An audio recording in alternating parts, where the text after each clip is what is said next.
कि इसे लिखना कि ये जिंदा लोगों की संसद है। और मुझे डॉक्टर राम मनोहर लोहिया का वो कथन याद आ रहा है कि जब सड़कें खामोश हो जाएं तो संसद आवारा हो जाती है। वो भारत के संविधान और मंडल कमीशन का विचार है।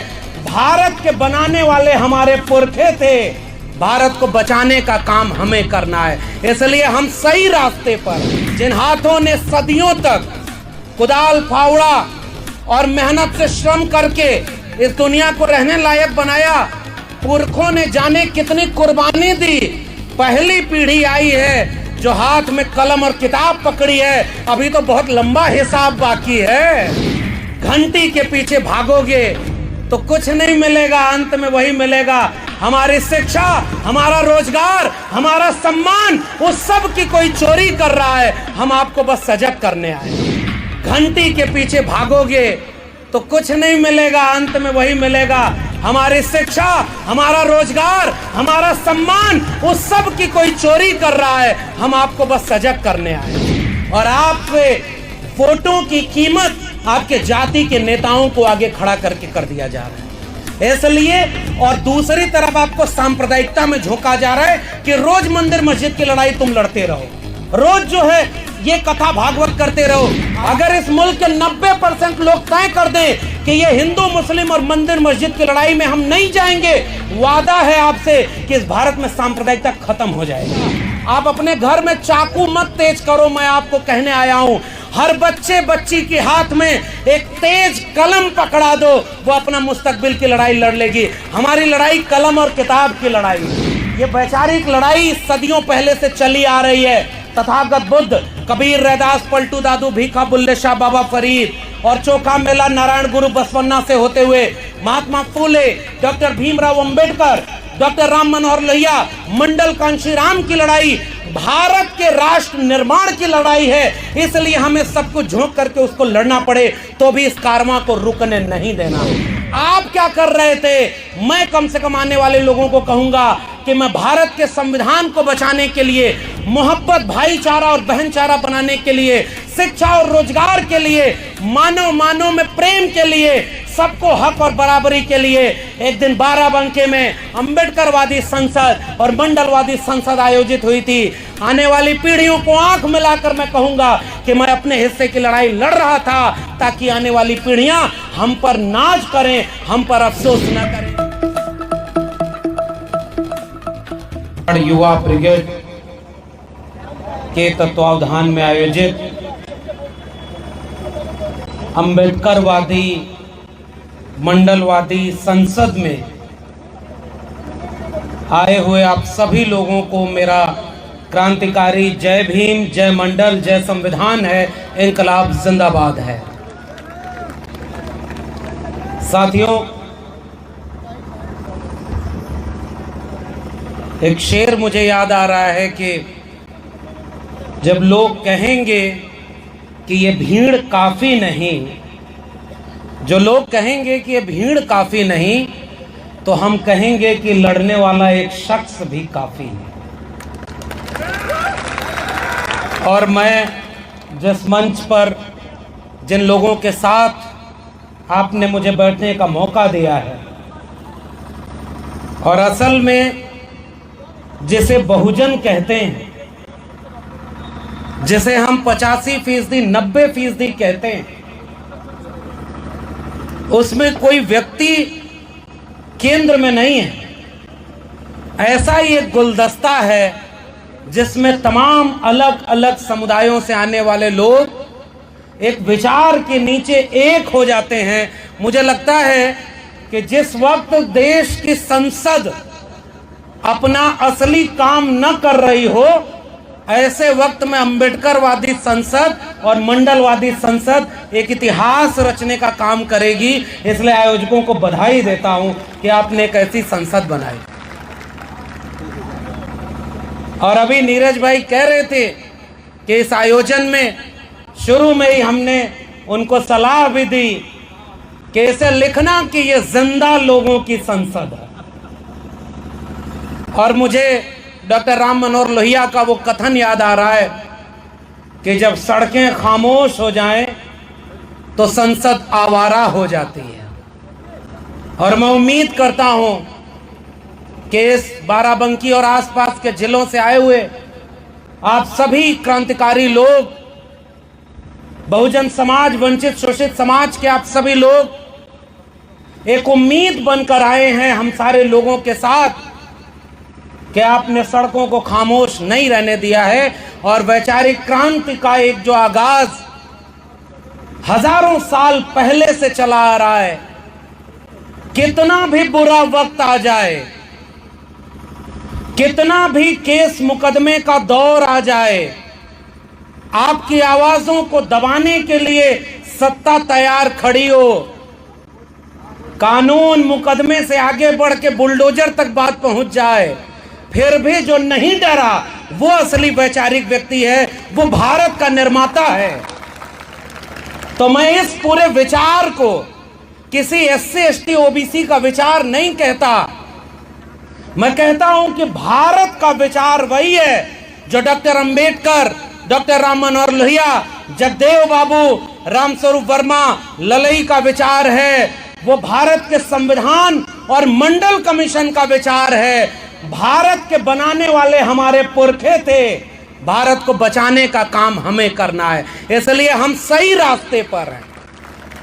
लोग आकर के हमारे ऊपर यह आरोप लगाएंगे कि भाई भीम आर्मी के लोग कौन है, चंद्रशेखर आजाद कौन है, तो चंद्रशेखर आजाद जाति की बात करते हैं, जातिवादी हैं।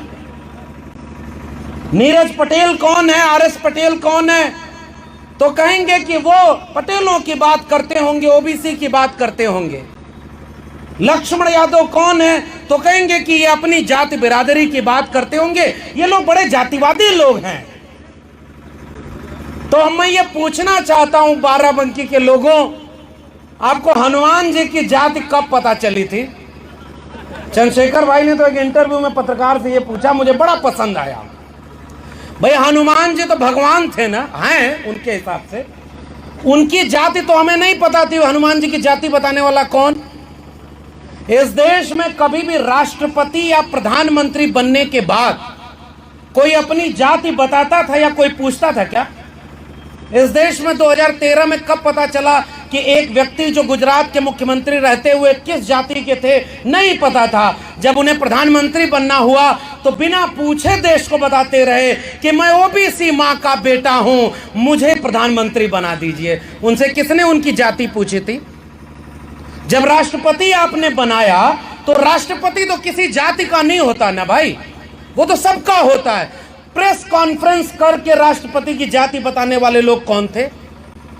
और अभी जब कुछ और चुनाव बीता तो कैबिनेट मंत्री और केंद्र सरकार में मंत्री बनाने के बाद, मैं तो दिल्ली में रहता हूं ना, बड़ी बड़ी होर्डिंग लगा करके पहली बार कौन बताया कि 12 अनुसूचित जाति जनजाति और 27 ओबीसी को हमने मंत्री बना दिया।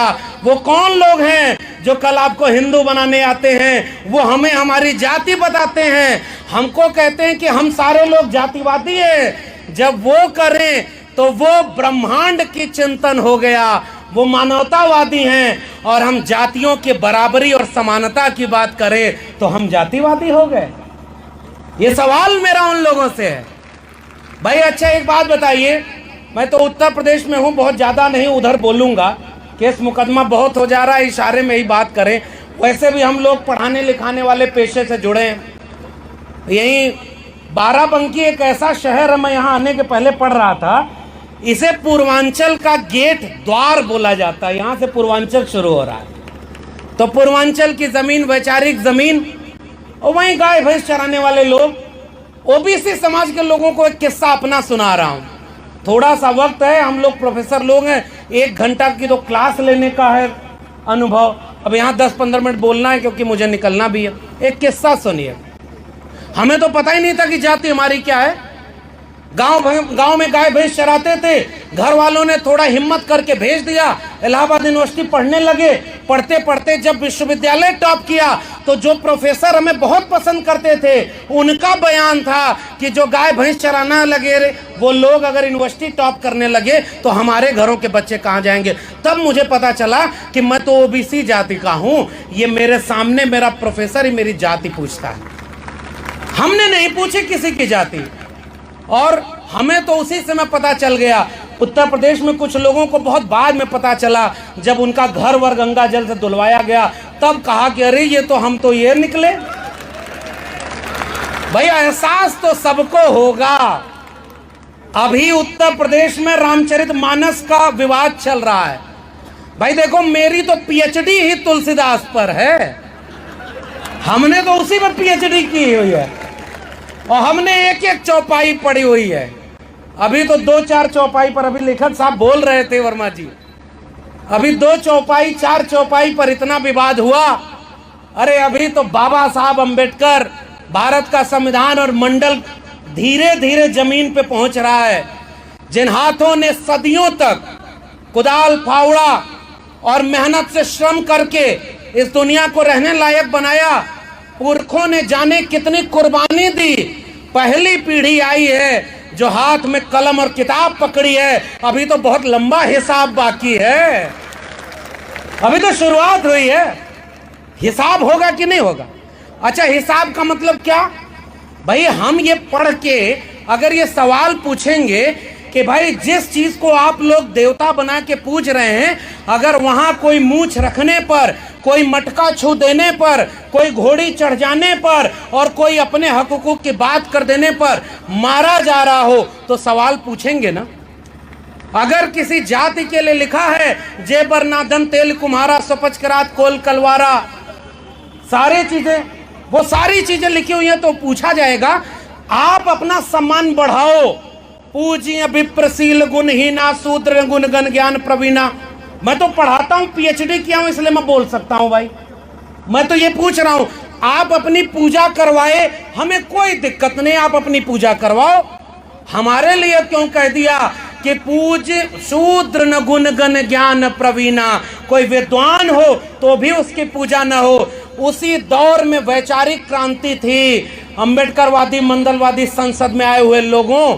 उसी समय संत कबीर सदगुरु रविदास ने कहा कि पूज्य चरण चंडाल के जो हो वे गुण प्रवीण। और वो वैचारिक लाइन है जिसमें हम कह रहे हैं प्रतिभा और काबिलियत का सम्मान। अब एक बात बताइए, इस देश में जातिवाद ने सबसे ज्यादा नुकसान किया है कि नहीं? उत्तर प्रदेश के लोगों को तो अच्छे से पता होगा। मंडलवादी और अंबेडकरवादी विचार का मतलब क्या है? कोई बड़ा नहीं, कोई छोटा नहीं। हम लोग बचपन में बुलडोजर को क्या देखने जाते थे? जमीन समतल करने का काम करता है। आजकल बुलडोजर लोगों का घर गिरा दे रहा है और उसमें लोग मर जा रहे हैं। मैं इससे ज्यादा